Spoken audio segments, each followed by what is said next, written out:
Hammaga assalomu alaykum. Bu YouTube'dagi birinchi videoyim kanalimdagi. Bugun Qoraqo'y qanday, u kelishga arziydimi, manzarasi qanaqa, umuman hammada savol bo'ladi bu yoqqa kelishdan oldin. Shuning uchun bu savollarga bugun javob topamiz. Vodiy Travel bilan birgalikda ushbu joyga kelganmiz. Hozir qisqacha videolar qo'yib tushuntirib beraman. Ertalab soat 9 da kelib, mana shu yerga qirg'iz o'tovchilariga joylashdik. Ozgina zavtrak qilib oldik. Sheriklarimiz ozgina voleybol o'ynashyapti. Bu yoqda gitara chalishga tayyorlanishyapti. Unutma inşallah, unutarsan kahrolun, dilerim öyle olmaz.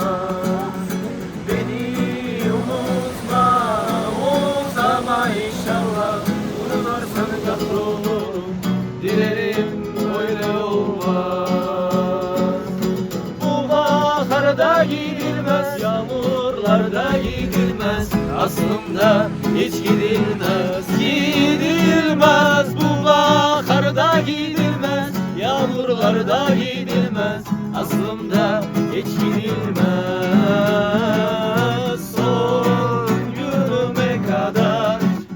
Videoni uncha ko'rgan bo'lsanglar, atmosfera bomba. Vodiy Travel bilan Qoraqo'yga kelganmiz. Mana ko'rib turibsiz atmosferani. Shaxsan menga yoqdi, kelishga arziydi, ko'rish kerak.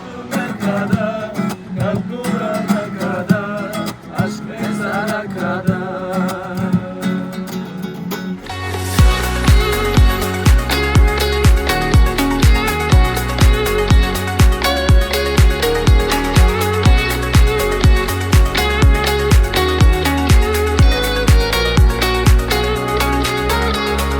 Buradagi qalay ekan, yoqdimi aka? Voy, atmosfera bomba, nereal. Просто men o'zim maqtamayman uncha narsani, lekin ko'z ko'rib turgan narsani, telefon, kamera unchasi ko'rsatib bera olmaydi, lekin bu yoqqa shivoy ko'z bilan kelib ko'rish kerak. Emotsiya, dahshat, Qoraqo'y bekorga odamlar ko'p kelmas ekan. Shvetsariyani shu yerda ko'rasizlar. Aniq.